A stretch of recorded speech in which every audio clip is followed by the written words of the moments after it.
অধ্যাপক ইউনূসের বিদেশ সফর মানেই নতুন কোনো বিতর্ক। নোবেল বিজয়ীর বিদেশ সফরে, বিশেষ করে যুক্তরাষ্ট্র সফরে আপনারা পেতে পারেন নতুন সংজ্ঞা বা নতুন এমন কিছু যা নিয়ে জন্ম নিবে অপার বিস্ময়ের। গত বছর এমন দিনে তার সেই মাস্টার মাইন্ডকে পরিচয় করিয়ে বিশ্বব্যাপী বেশ সাড়া ফেলে দিয়েছিল। পরে তো তা নিয়ে সে কি লঙ্কা কাণ্ড। এবার নিউ ইয়র্কে গিয়ে দিলেন নতুন সংজ্ঞা, যেন তেন নয়, একেবারে তালেবানের সংজ্ঞা। অধ্যাপক ইউনূস মনে করেন তালেবান, যাদেরকে ইসলামী জঙ্গি গোষ্ঠী বলে সন্দেহ করা হয়, তাদের দাঁড়িয়ে থাকতে হয়। আবার তিনি এমন এক মঞ্চে তালেবানের এমন অদ্ভুত সংজ্ঞা দিলেন, যখন ওই মঞ্চে তিনি বিশ্ববাসীর সামনে পরিচয় করিয়ে দিলেন এনসিপি নেতা আখতার হোসেনকে, যিনি একেবারে শ্বশ্রুমণ্ডিত। আবার সেই অনুষ্ঠানের হোস্ট, এশিয়া সোসাইটির প্রেসিডেন্ট এবং সিও বর্ষিয়ান নারী কিয়াং হুয়া কাং এর সাথে হ্যান্ডশেক না করে নতুন বিতর্কের জন্ম দিয়েছেন এনসিপির এই নেতা। দর্শক, অধ্যাপক ইউনূস তালেবানের নতুন সংজ্ঞায় এমন একটি সময় দিলেন যখন তারই মিত্র বাংলাদেশ খিলাফত মজলিসের 7 নেতা আফগানিস্তান মানে তালেবানদের দেশ সফরে গিয়েছেন, যারা আবার তালেবানের মতো দাড়ি পাগড়ি সবই পরেন।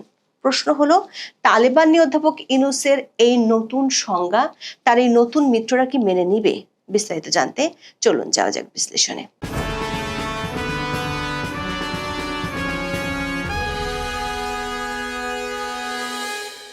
ক্ষমতায় আসার 1.5 মাসের মধ্যে গত বছর জাতিসংঘ সাধারণ পরিষদের 79তম অধিবেশনে গিয়েছিলেন অধ্যাপক ইউনূস।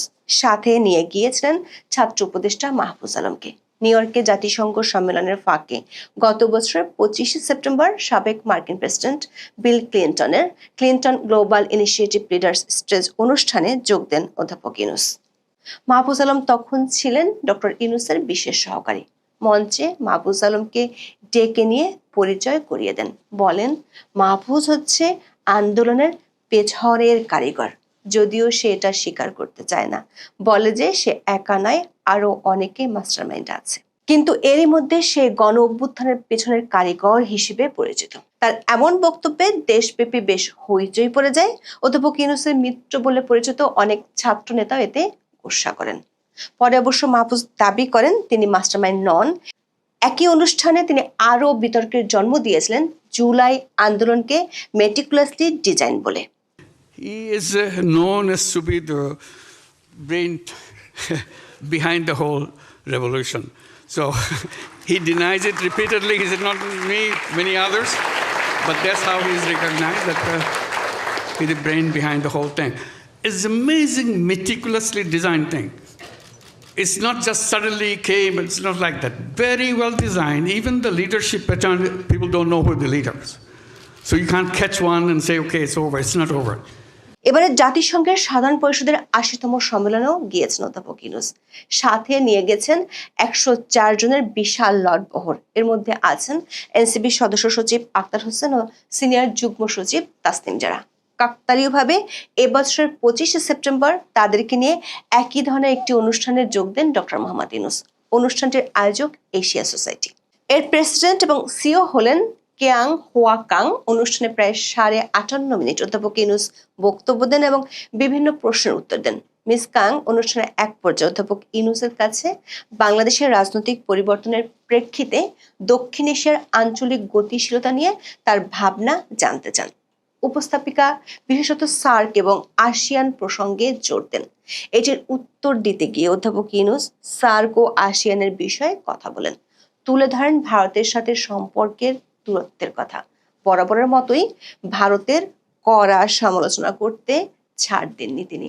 অধ্যাপক ইউনূসের ধারণা, ভারতের সাথে বাংলাদেশের এখন যে সমস্যা চলছে সেটির কারণ হলো বাংলাদেশের ছাত্ররা গত বছর জুলাই আগস্টে যে আন্দোলন করেছে সেটি ভারত পছন্দ করেনি।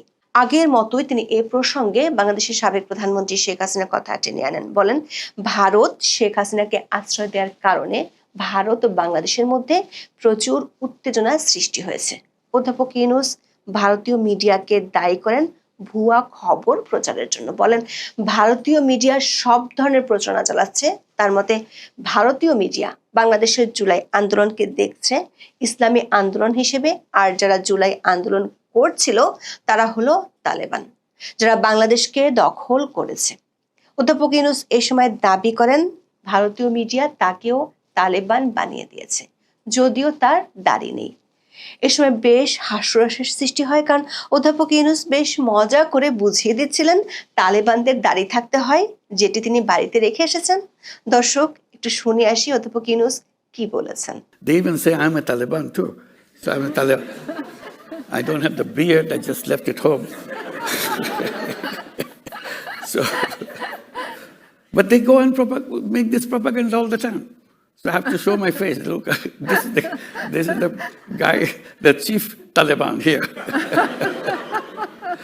So this is how it works. দর্শক, দাড়ি থাকলে তালেবান হয়ে যাবে এমন অদ্ভুত সংজ্ঞা অধ্যাপক ইউনূস কোথায় পেয়েছেন তা আমাদের জানা নেই। আন্তর্জাতিক বিভিন্ন জার্নালে প্রকাশিত নিবন্ধ যদি আপনারা ঘাঁটেন তাহলে দেখবেন তালিবান বা তালেবান বলতে সাধারণত আফগানিস্তানের একটি ইসলামপন্থী রাজনৈতিক ও সামরিক গোষ্ঠীকে বোঝানো হয়। দর্শক, অধ্যাপক ইউনূস তালেবানের এই অভিনব সংজ্ঞা দেওয়ার মিনিট 10 আগে ওই মঞ্চে পরিচয় করিয়ে দেন তার দুই সফর সঙ্গীকে। এই দুজন হলেন এনসিপি সদস্য সচিব আক্তার হোসেন এবং সিনিয়র যুগ্ম সদস্য সচিব তাসনিম জারা। সামাজিক মাধ্যমে অনেকে প্রশ্ন তুলেছেন, অধ্যাপক ইউনূস তালেবানের যে সংজ্ঞা দিয়েছেন সেটি সত্যি হলে তারই সফর সঙ্গী কি একই গোষ্ঠীর লোক? তবে অধ্যাপক ইউনূসের সংজ্ঞার চেয়ে বেশি আলোচিত হচ্ছে আক্তার হোসেনের একটি আচরণ। পরিচয় করিয়ে দেওয়ার জন্য যখন মঞ্চে ডাকা হলো, আক্তার হোসেন প্রথমে অধ্যাপক ইউনূসের সাথে হ্যান্ডশেক করেন। তারপর উপস্থাপিকা ক্যাং হোয়াকেং হাত বাড়িয়ে দিলে আক্তার হোসেন হ্যান্ডশেক করতে অনীহা জানায়, এর বদলে সম্ভাষণ জানায়, যেটি সাধারণত তালেবান ও কট্টর ইসলামী নেতারা করে থাকেন। তালেবান নেতারা নারীদের সাথে হ্যান্ডশেক করেন না। অনেকেই সামাজিক মাধ্যমে বলছেন জনাব আক্তারের এমন আচরণে এনসিপির মতাদর্শ পরিষ্কার হয়ে গেছে, যদিও তাসনিম জারা অধ্যাপক ইউনূসের সাথে হ্যান্ডশেক করেছেন।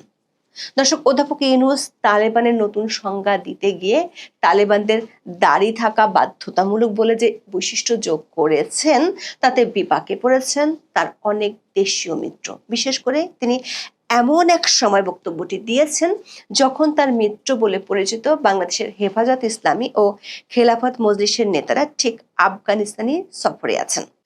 গত 17 সেপ্টেম্বর তালেবান সরকার আমন্ত্রণে আফগানিস্তান গিয়েছেন বাংলাদেশের হেফাজতে ইসলামের নেতারা। হেফাজতের প্রতিনিধি দলে সংগঠনের নায়েবে আমির মাওলানা আব্দুল হামিদ, যুগ্ম মহাসচিব মামুনুল হক সহ 7 জন আছেন। সেখানে তারা আফগানিস্তানের ইমারাতে ইসলামিয়া বা তালেবান সরকারের প্রধান বিচারপতি, পররাষ্ট্রমন্ত্রীর সঙ্গে বৈঠক করেছেন তালেবান সরকারের শ্রম ও সমাজ কল্যাণ বিষয়ক মন্ত্রী মোল্লা আব্দুল মানান ওমারির সাথে। দর্শক, মোল্লা আব্দুল মানান ওমারি হলেন প্রয়াত তালেবান প্রধান মোল্লা ওমরের ভাই। প্রশ্ন হলো, অধ্যাপক ইউনূসের এই সংজ্ঞা দেখে তার ইসলামপন্থী মিত্ররা কি বলবেন সেটি সত্যি ভাববার বিষয়। কারণ অধ্যাপক ইউনূসের ইসলামপন্থী মিত্রদের অনেকে 2012-13 সালে তার বিচার চেয়েছিল। 2012 সালে আফ্রিকার দেশ উগান্ডার সরকার সমকামিতাকে উৎসাহ দেওয়ার অভিযোগ তুলে 38টি মানবাধিকার সংগঠনকে নিষিদ্ধ করেছিল। তখন ওই পদক্ষেপের বিরোধিতা করে বিবৃতি দিয়েছিলেন ডক্টর ইউনূস সহ 4 নোবেল বিজয়ী। এরপর বাংলাদেশের কিছু ইসলামপন্থী নেতা অধ্যাপক ইউনূসকে গ্রেপ্তারের দাবি জানিয়েছিল। তারা ইউনূস সেন্টার ঘেরার হুমকিও দিয়েছিল। তবে গত বছরের 5 আগস্টের পর বাংলাদেশে ফাঁসির দণ্ডপ্রাপ্ত অনেক জঙ্গি জেল থেকে পালিয়ে গেছে। এমনকি গত 1 বছরে 350 জঙ্গি জামিনে মুক্ত হয়েছে। অধ্যাপক ইউনূসের শাসনামলে ইসলামপন্থীদের একটি গ্রুপ মাজার ভাঙছে, সাধুদের উপর হামলা চালাচ্ছে প্রতিনিয়ত, তাদেরকে ধরে চুল দাড়ি কেটে দিচ্ছে, এমনকি তাদের কেউ কবর তুলে লাশ তুলে জ্বালিয়েও দিয়েছে। এত সহিংসতার পরও অধ্যাপক ইউনূস ও তার সরকার জঙ্গিদের ছায়াও দেখতে পান না। এগুলোকে তারা দেখেন প্রেসার গ্রুপ হিসেবে। সেই প্রেসার গ্রুপ যদি তালেবানের নতুন সংজ্ঞায় খেপে যান তখন হয়তো পরিস্থিতি পাল্টে যেতে পারে। এখন এ পর্যন্ত সবাই ভালো থাকুন, সুস্থ থাকুন, নিরাপদে থাকুন। দেখা হবে আগামী পর্বে।